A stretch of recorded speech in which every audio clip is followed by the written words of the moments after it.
அவங்க ஒரு ரிலாக்ஸாக இருக்கணுங்கிறதுக்காகவும் இதெல்லாம் நடத்துவாங்க. நம்முடைய இதுக்கு போன தடவை கூட நான் ராமாயணத்தில் நகைச்சுவைன்னு பேசுகிறேன். அது இப்போ ராமாயணத்தில் ஏது நகைச்சுவைன்னாங்க, அதில் அவ்வளோ நகைச்சுவை வருது. வாலி, சுக்ரீவன், அனுமன் அவங்களுடைய சேட்டைகள்லாம் நான் பேசுகிறேன் போன தடவை. இப்போ வந்து உங்களுக்கு ரிலாக்ஸாக அந்த காலத்து கதைகள். அதாவது ஒரு பேச்சாளர் மேடையில் ஏறினார். அந்த பேச்சாளர் அவர் என்ன பண்ணார், பேச ஆரம்பித்தார். பெரியோர்களே, சிறியோர்களே, பெருச்சாலி குட்டிகளே, நான் என்ன பேச போகிறேன்னு தெரியுமா அப்படின்னாரு. ஜனங்கள் என்ன பண்ணாங்க, தெரியலீங்கன்னாங்க. அவர் என்ன பண்ணாரு, தெரியாத விஷயத்தை பற்றி பேசி புண்ணியமுள்ள மீதியை நாளைக்கு பேசுகிறோம்ட்டாரு. சரி, மறுநாள் மீட்டிங்கு. மறுநாள் அந்த பேச்சாளர் வந்தார். மறுநாள் பேச ஆரம்பித்தார். சிறியோர் பெரியோர்களே, சுண்டலி குட்டிகளே, நான் இன்று என்ன பேச போகிறேன் தெரியுமான்னாரு. ஜனங்க என்ன பண்ணாங்க, தெரியலன்னா அதாவது முடிச்சிடுவோம், இன்னைக்கு தெரியும்னாங்க, தெரியும்னா முடிச்சிடுவோம், இன்னைக்கு தெரியாதுன்னு சொல்லுவோம் அப்படின்ட்டு என்ன சொன்னாங்க, தெரியலீங்க நாங்கள். உடனே தெரியாத விஷயத்தை பேசி புண்ணியம் இல்லை அப்படின்னு சொல்லிட்டு முடிச்சிட்டாரு. அதுக்கு மறுநாள் மீட்டிங் பேச ஆரம்பித்தார்.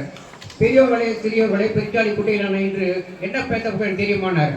ஜனங்க என்ன பண்ணாங்க, பாதி பேர் தெரியுமோ பாதி பேர் தெரியாதமோ. இப்போ என்ன பண்ணார் பாப்புட்டு, பாதி பேர் தெரியும்னாங்க, பாதி பேர் தெரியாதுனாங்க. உடனே இந்த பேச்சாளர் என்ன பண்ணாரு, தெரிந்தவர்கள் தெரியாதவர்கள் சொல்லிக் கொடுங்கள், தெரிந்தவர்கள்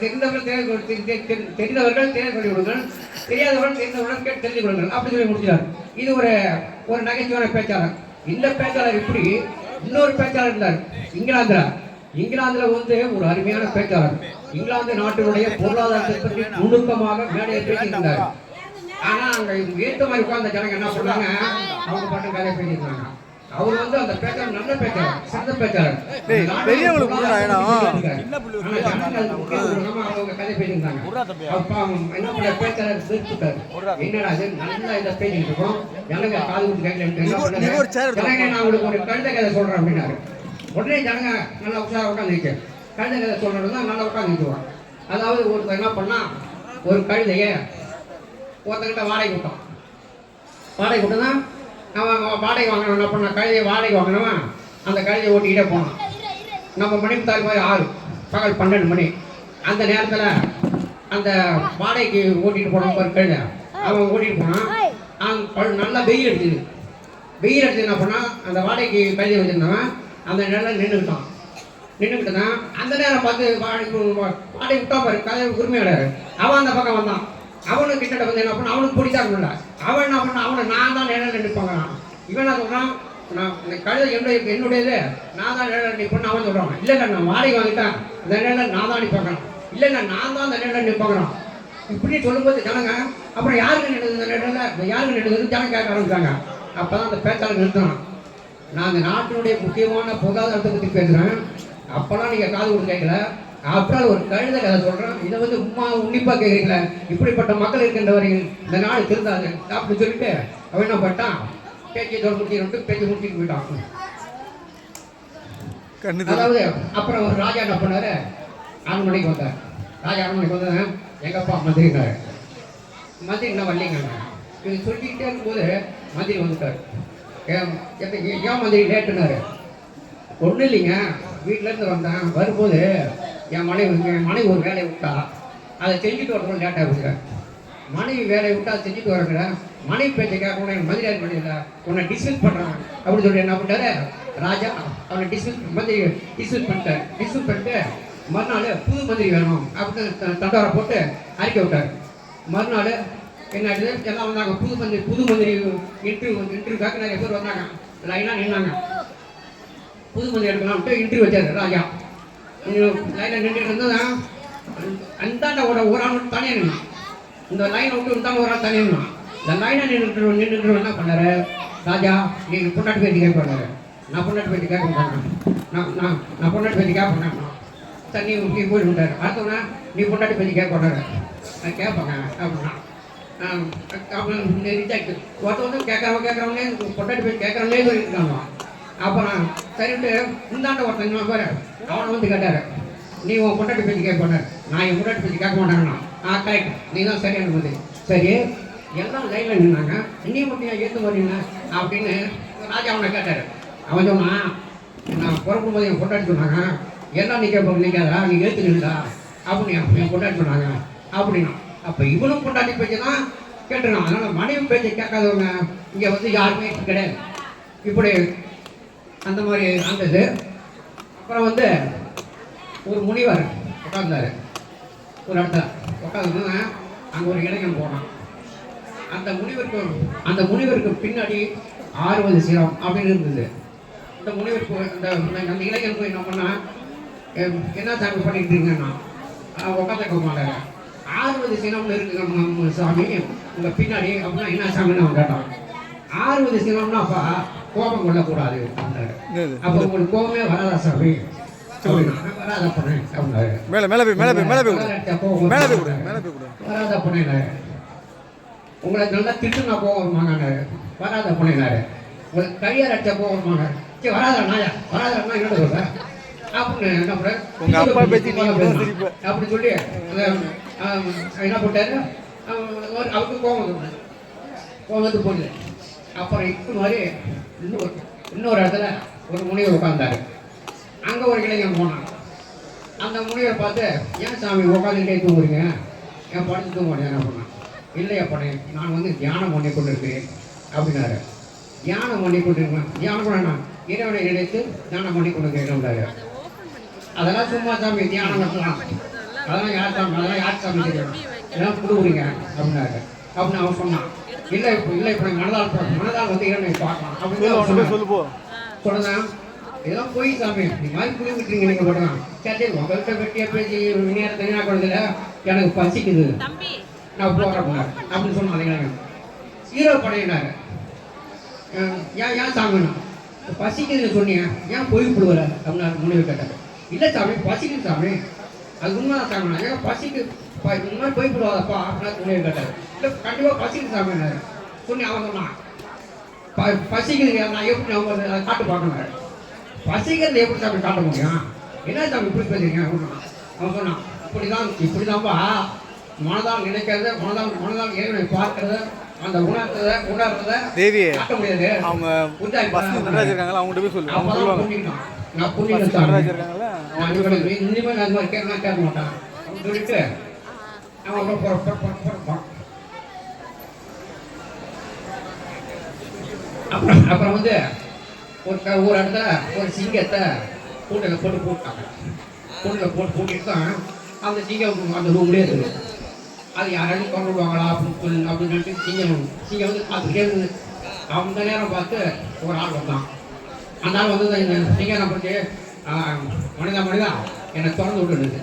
ஐயோ உன்னை திறந்து விடக்கூடாது, ஐயோ திறந்து விடக்கூடாது, திறந்து விட்டா எனக்கு ஆபத்து,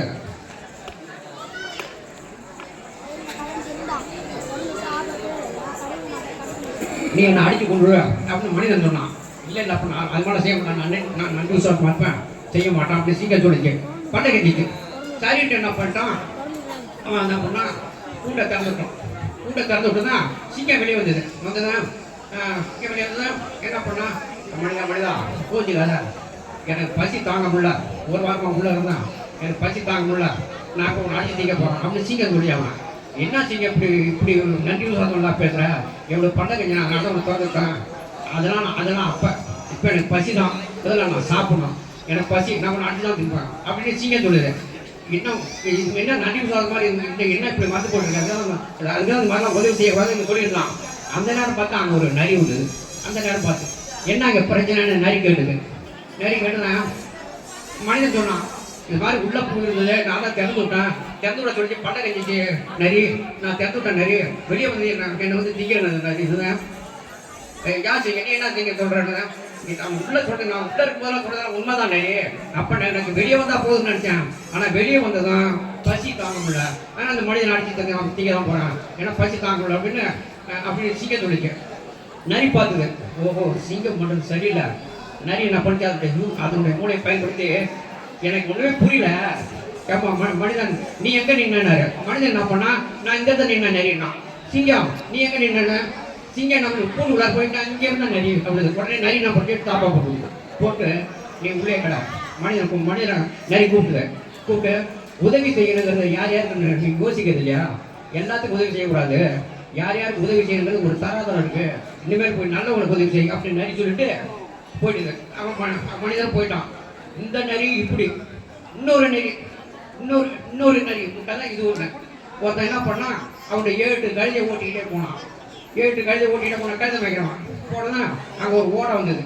ஓடையில தண்ணி அப்படி 7 கழுதை போச்சு. அந்த கரைக்கு போறது போனதா அந்த ஓடையில ஒரு கழுதை மட்டும் மாட்டிக்கிச்சு. மீதி கழுதை அங்காட்ட போயிடுது. இவன் என்ன பண்ண கழுதை வைக்கிறான். என் கழுதையா இருந்தா வா, இரவு கழுதையா இருந்தா போ அப்படின்னு சொல்லிட்டு அந்த கழுதையை விட்டுட்டு மீதி கழுதையை ஓட்டிக்கிட்டு அவன் போயிட்டான். இந்த கழுதை நான் பண்ணி உலையில மாட்டிக்கிட்டு இருக்கு. அந்த நேரம் பார்த்து ஒரு நரி வந்துதான் என்ன பண்ணிட்டு கழுதை நான் அவனை தீங்க போறான்னு நரி சொல்லிச்சு. கழுதை நான் சொல்லிச்சு, இப்போ நான் ரொம்ப உலையில மாட்டிக்கிட்டு சத்து இல்லாமல் இருக்கேன். இப்போ நீ திங்காதா, எனக்கு புல்லுலாம் கொண்டாந்து போடு, அந்த புல்லெல்லாம் நான் தின்னு தெம்பா இருப்பேன், அப்போ நீ எனக்கு திங்கலாம் அப்படின்னு இந்த கழுதை சொல்லிச்சு. உடனே நரிக்கு இதுவும் சரிதான் போடுது. நல்லா விஷயத்தை அப்படின்ட்டு நரி ஓடி நிறைய புல்லெல்லாம் கொண்டாந்து கழுதைக்கு போடுது. கழுதை என்ன போட்டு புல்லை நல்லா தின்னுதான் தெம்பு வந்தது. கழுதை என்ன பண்ணிட்டு உலையில இருந்து வெளியில வந்துதான் இப்போ நான் அவனை திங்கிட்டுமா அப்படின்னு நரி கேட்டுது. அப்ப கழுதை நான் சொல்லிட்டு, நீ என்ன திங்கலாம், நான் வேண்டாங்கள, ஒரு சின்ன போட்டி வச்சுக்கோ அப்படின்னு கழுதை சொல்லுது. போட்டியா, என்ன போட்டி அப்படின்னு நரி கேட்டுது. ஒன்றும் இல்லை, நீ என்ன ஒரு 3 உத அப்புறம் நான் உனக்கு ஒரு 3 உதைக்கிறான், அப்புறம் நீ என்ன தின்னு நரி அப்படின்னு கழுதை சொல்லுது. சரி இதானா அப்படின்ட்டு நரி என்ன பண்ணிச்சு, டக்குன்னு கழுதைய 2-3 டைம் உதச்சிது. நரி எப்படி மெதுவாக உதச்சுது. அதுக்கு சத்தி அவ்வளோதானே, அதனுடைய 3 உதை முடிஞ்சு போச்சு. இப்போ வந்து கழுதை உதைக்க வேண்டிய நேரம்.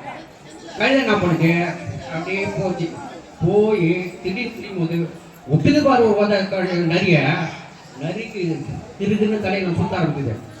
ஒரு உதைக்கு நரிக்கு தலையெல்லாம் சுத்த ஆரம்பிக்குது. இன்னும் 2 உதை இருக்குது. 2 கழுதை கிட்ட 2 உதை இந்த நரி வாங்கினான். நரி என்ன பண்ணி அப்படியே கதி கலைக்கு போயிடுது. அவன் 2வது உதைக்க கழுதை வேகமாக போனதான் திடீர்னு விட்டு பட்டுன்னு ஒரு உதை விட்டு நரிக்கு கழுத்துலாம் திருப்பி உயிர் படைச்சா போதும். நான் இந்த நரிக்கு இன்னும் 1 உதை வாங்கினான். இன்னும் இந்த 1 உதை நம்ம செஞ்சு நரி என்ன பண்ணிட்டு யோசனை பண்ணிக்கிட்டே இருந்தது. கழுதை 3வது கழுதை என்ன பண்ணுது, இந்த ஒரு உதைச்சா நிறைய அவுட் ஆகிடும். அப்போ நம்ம போய் நம்ம கழுதை வேகமாக போய் திரும்பி வந்து ஒரே ஒரு உதை உடலான்னு வந்து அது உதைக்க போச்சு பாரு கழுதை. உடனே நரி என்ன பண்ணி உயிர் தப்பனா போது ஒரே ஓட்டமாக ஓடிடுது. நரி ஓடிடுது. இந்த நரி இப்படி, அந்த நரி அப்படி. அப்புறம் வந்து போதும் சொல்லு போய்